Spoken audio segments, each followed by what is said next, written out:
नमस्कार। आज प्रस्तुत है डॉक्टर रश्मि दीक्षित जी की मार्मिक कहानी स्वप्न भंग। डॉक्टर रश्मि दीक्षित जी की अनेक कहानियां और नाटक मध्य प्रदेश के विभिन्न आकाशवाणी केंद्रों से प्रसारित होते रहे हैं। उनकी ये कहानी हमें उन सच्चे स्वतंत्रता सेनानियों की याद दिलाती है जिनके त्याग और बलिदान को समय के साथ हम कहीं भूलते जा रहे हैं। तो आइए सुनते हैं डॉक्टर रश्मि दीक्षित जी की अत्यंत मार्मिक एवं संवेदनशील कहानी स्वप्न भंग। पंडित रामेश्वर दयाल जी ने खूंटी से उतारकर खादी का सफेद कुर्ता पहन लिया। अलमारी खोलकर बड़े जतन से रखी गांधी टोपी निकालकर थोड़ी देर तक उसे देखा, प्यार से उस पर हाथ फेरा। धुंधली आंखों में एक पल के लिए चमक आई और होठों पर हल्की मुस्कान। टोपी को सहलाकर पहन लिया। कोने में रखे बेत को उठाकर सीधे खड़े होने की कोशिश की। कुछ सालों से बिना बेत के चलना मुश्किल हो गया है। उम्र भी तो हो गई है 88 वर्ष। उम्र याद करते ही कई दृश्य याद आए। वो जवानी का जोश, हंसते हुए मौत का सामना करने का हौसला, कैसा जुनून था। वर्षों राजद्रोह का मुकदमा चला। अदालत में उनकी हुंकार भरी गर्जना सुनकर अंग्रेज एडवोकेट और जज ने दांतों तले उंगली दबा ली थी। कहां कहां की बातें सोचने लगे। अभी स्थानीय राष्ट्रीय महाविद्यालय के स्वर्ण जयंती समारोह में जाना है, जिसके संस्थापक रामेश्वर जी के परम मित्र स्वर्गीय बाबू बिंदेश्वरी प्रसाद थे। इसीलिए आयोजकों ने बहुत आग्रह पूर्वक बुलाया था। नहीं तो आजकल मंत्रियों के आगे स्वतंत्रता संग्राम सेनानियों को कौन पूछता है। मंत्रियों की चमक दमक से समारोह की शोभा बढ़ती है। साज सज्जा, भीड़, बड़ी बड़ी बातें, आश्वासन, शहर का प्रशासन भी चुस्त हो जाता है। सड़कें सुधर जाती हैं, बिजली पानी की व्यवस्था ठीक हो जाती है। स्वतंत्रता संग्राम सेनानियों के पास क्या है? जरा जर्जर शरीर, पुराने खादी के कपड़े, वैसी ही पुरानी स्मृतियां और देश की वर्तमान दशा पर क्षोभ। भीड़ जुटाने लायक कुछ भी तो नहीं है उनके पास। अंदर से बहू की आवाज आ रही है। बाबूजी की आदत है, घंटों पहले तैयार होकर बैठ जाते हैं। आयोजकों ने 8:30 बजे गाड़ी लेकर आने को कहा था। अभी 8 बजे हैं और बाबूजी कब से तैयार बैठे हैं। बेटे ने कहा, वे शुरू से ही समय के पाबंद रहे हैं, हमें भी इसी अनुशासन में ढाला है। अच्छा, तब तक बाबूजी को एक कप अदरक की चाय पिला दो, वहां भाषण देना पड़ेगा। बाबूजी जब भाषण देते हैं तो अपनी उम्र भूल जाते हैं। आज भी वाणी में वैसा ही ओज है, पर सांस फूलने लगती है। चाय लीजिए बाबूजी। बहू के कहने पर चौंक कर देखा। अरे, अभी तक वे लोग आए नहीं। आ रहे होंगे बाबूजी, आप चाय पी लीजिए। गली में गाड़ी का हॉर्न और बच्चों का शोर सुन रामेश्वर दयाल जी बेत पकड़कर खड़े हो गए। आयोजन स्थल पे पहुंचते ही सूचना मिली कि अभी अभी मंत्री महोदय के पीए का फोन आया है कि मंत्री जी को आने में देर लगेगी। तब तक रामेश्वर दयाल जी का भाषण करा दें। वे बिंदेश्वरी प्रसाद जी के बारे में कुछ बोल देंगे, महाविद्यालय की स्थापना के बारे में कुछ बता दें। तब तक मंत्री जी पहुंच जाएंगे। आयोजकों ने मंत्री महोदय की आज्ञा का पालन किया। सरस्वती वंदना, थोड़ी सी भूमिका और महाविद्यालय की स्थापना का इतिहास बताने के बाद रामेश्वर दयाल जी से भाषण देने का अनुरोध किया गया। भीड़ मंत्री महोदय के लिए इकट्ठा हुई थी। उसका धैर्य टूटने लगा। आयोजक भाषण के बीच में बार बार भीड़ को आश्वासन दे रहे थे, आप लोग धैर्यपूर्वक बैठे रहें, मंत्री जी जल्दी ही यहाँ पहुंच रहे हैं। रामेश्वर दयाल जी बहुत कुछ कहना चाहते थे। भ्रष्टाचार के समाचारों से खिन्न वे जनता को आगाह करना चाहते थे, पर उनकी सुनता कौन। सबको मंत्री जी की प्रतीक्षा थी। कुछ लोग उठकर जाने ही लगे थे कि कारों का काफिला प्रवेश द्वार पर रुका और शोर मचा। मंत्री जी आ गए, मंत्री जी आ गए। मंच पर बैठे और आसपास खड़े लोग माला और बुके लेकर कार की ओर दौड़े। जनता भी कोलाहल करते हुए स्वागत के लिए बेचैन उठी। रिश्वतखोरी और सेक्स कांड से चर्चित मंत्री महोदय के चेहरे पर प्रभुता एवं अधिकार का दर्प चमक रहा था।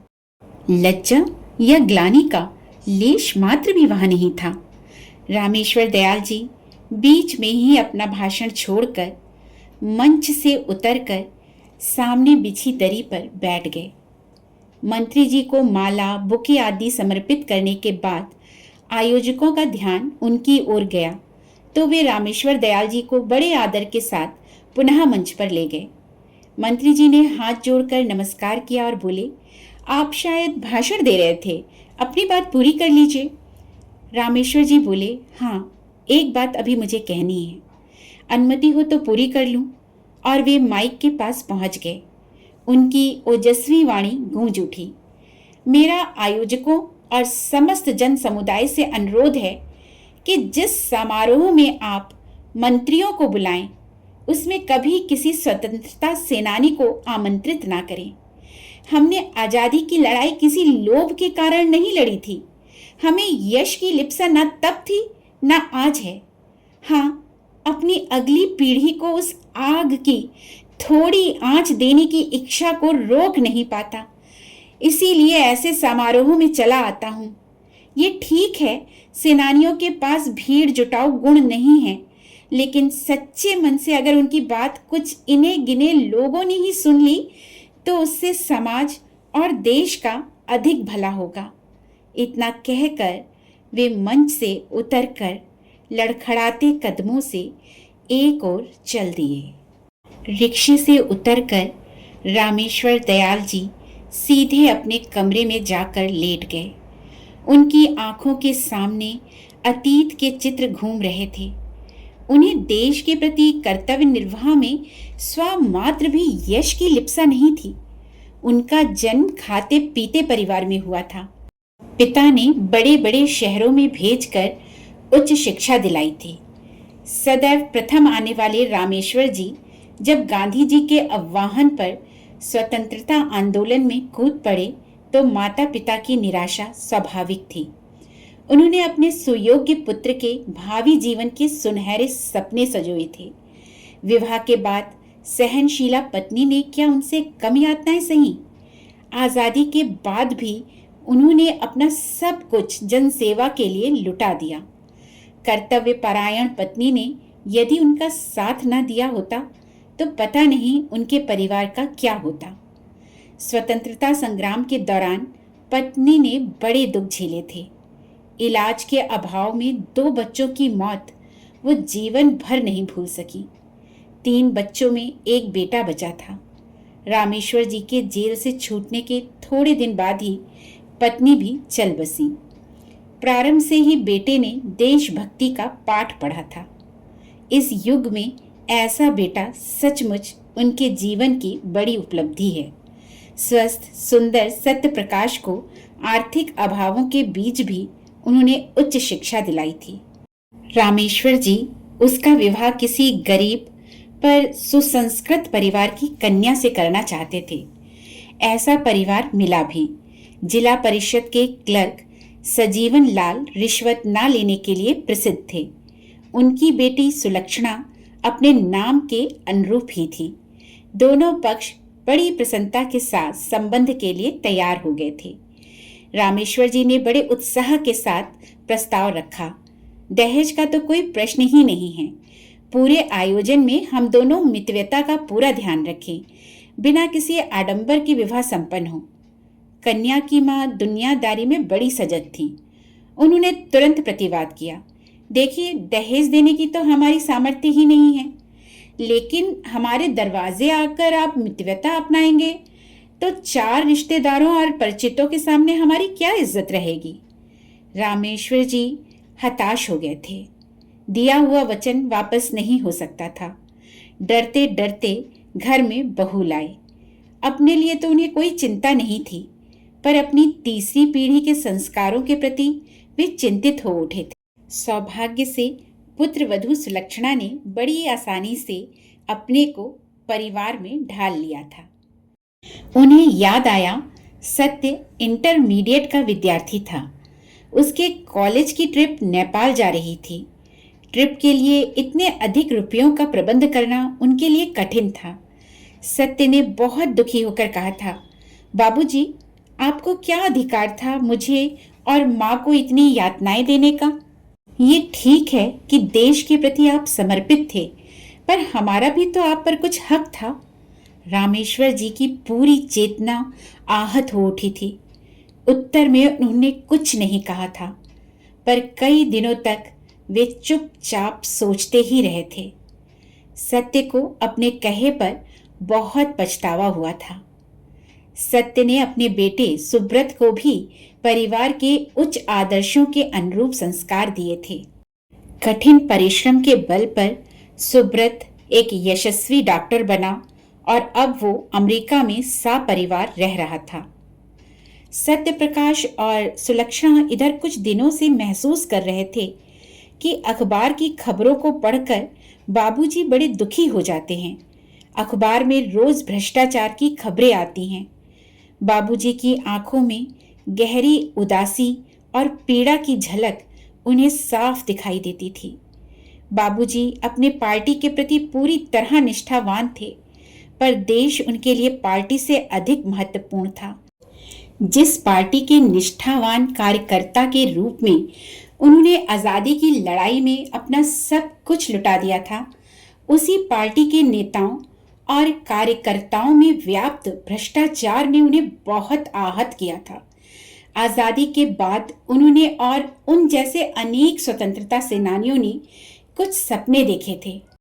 उन सपनों का टूटना अपनों की मौत से भी बढ़कर दुखद है। वे नवयुवकों को प्रेरित करना चाहते हैं। क्षीण शरीर किंतु सजग मस्तिष्क से वे आज भी देश के लिए बहुत कुछ कर सकते हैं, पर एक अजीब असहायता उन्हें घेरे है। ऐसी जकड़न तो उन्होंने अंग्रेजों की कैद में भी महसूस नहीं की थी। कितनी रातों से वे सो नहीं पाए थे। लंबी आयु ने उन्हें ये कैसा दंड दिया था। देश की ये दशा तो वे कभी नहीं देखना चाहते थे। सत्य प्रकाश ने दरवाजा खोला। बाबूजी, आज का समारोह कैसा रहा? आपकी तबीयत तो ठीक है? चलिए खाना खा लीजिए। रामेश्वर जी ने थकी थकी आवाज में कहा। सत्य, थोड़ी देर मेरे पास बैठो, मैं तुमसे कुछ बात करना चाहता हूँ। रामेश्वर जी थोड़ी देर चुप रहे, फिर दीवार पर लगे पत्नी के चित्र की ओर देखकर धीरे धीरे कहना शुरू किया। तुम अपनी माँ के दिए हुए संस्कारों के कारण बचपन से ही मेरी इच्छा अनुसार आचरण करते रहे। मुझे तुमसे कुछ कहना ही नहीं पड़ा। तुम समझदार हो, फिर भी कुछ कहना बहुत ज़रूरी लग रहा है। आज का समय पहले से बहुत बदल चुका है। ये समय पैसे के पीछे भाग रहा है। धन की कमी के कारण तुम्हें हीनता का बोध हो सकता है। उस होड़ में अगर तुम जाना चाहोगे तो कहीं नहीं ठहरोगे। धन की कमी होते हुए भी मैंने बड़े बड़े धनाधीशों के सामने सिर नहीं झुकाया, ना कभी हीनता का अनुभव किया। तुम्हारी लोभहीनता, सत्यनिष्ठा और परोपकार की भावना से तुम्हें आत्मसंतोष तो मिलेगा ही, साथ ही तुम अनुभव करोगे कि ये भ्रष्टाचार में लिप्त लोग कितने बेचारे और दया के पात्र हैं। सुलक्षणा और तुमने सुब्रत को अच्छे संस्कार दिए हैं। शिक्षक के रूप में तुमने यश अर्जित किया, लेकिन ईमानदारी के कारण पैसे की दृष्टि से तुम अपने ही पेशे के अधिकतर लोगों से बहुत पिछड़े हुए हो। सुब्रत अमेरिका में यशस्वी डॉक्टर है। वो तुम्हें वहाँ बुला रहा है। मेरी वजह से तुम वहाँ नहीं जा रहे हो। तुमने मेरे कारण पहले भी बहुत कष्ट झेले, आज भी झेल रहे हो। देश की वर्तमान दशा से मैं दुखी अवश्य हूँ, पर निराश नहीं। ये भ्रष्ट नेता, अधिकारी और व्यापारी ही देश के सब कुछ नहीं हैं। ठीक है, अधिकार उनके हाथों में है, फिर भी तुम और तुम्हारे जैसे बहुत से लोग बहुत कुछ कर सकते हैं। जागो, उठो, निहत्थे लड़ो। देश तुम्हारा भी है। भ्रष्टाचारियों को देश की बर्बादी का अधिकार मत दो, उनसे अधिकार छीन लो। हमने गांधी जी के बताए अहिंसा के मार्ग पर चलकर आजादी की लड़ाई लड़ी थी, लेकिन अब मुझे लगता है कि अपने देश में फैले भ्रष्टाचार को मिटाने के लिए पहले विध्वंस का सहारा लेना पड़ेगा। उसके बाद ही देश का नव निर्माण संभव होगा। उतार फेंको इन भ्रष्टाचारियों को सिंहासन से।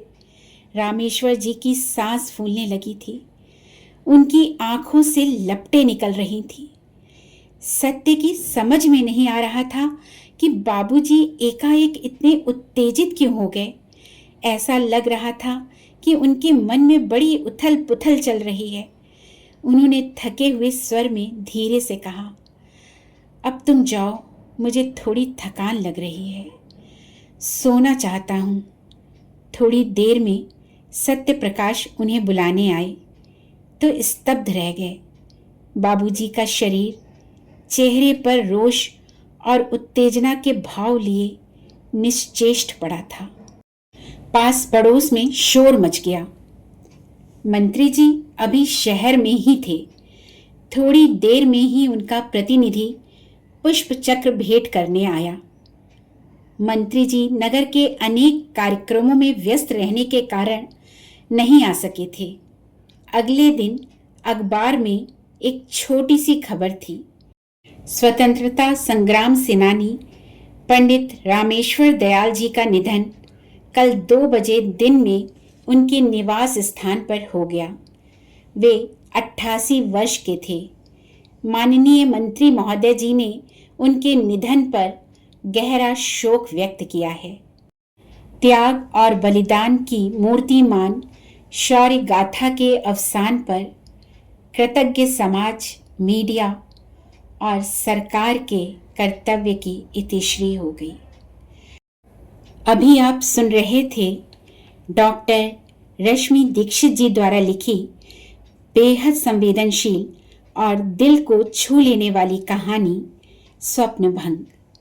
आपको ये कहानी कैसी लगी, अपने विचार हमें कमेंट के माध्यम से ज़रूर बताएं। और ऐसी ही भावनाओं से भरी सुंदर कहानियाँ सुनने के लिए अपने चैनल कहानियाँ दिल से को लाइक, शेयर और सब्सक्राइब करना ना भूलें। फिर मिलेंगे एक नई कहानी और नए एहसासों के साथ। तब तक के लिए दीजिए कहानियाँ दिल से को अनुमति। जय हिंद, जय भारत।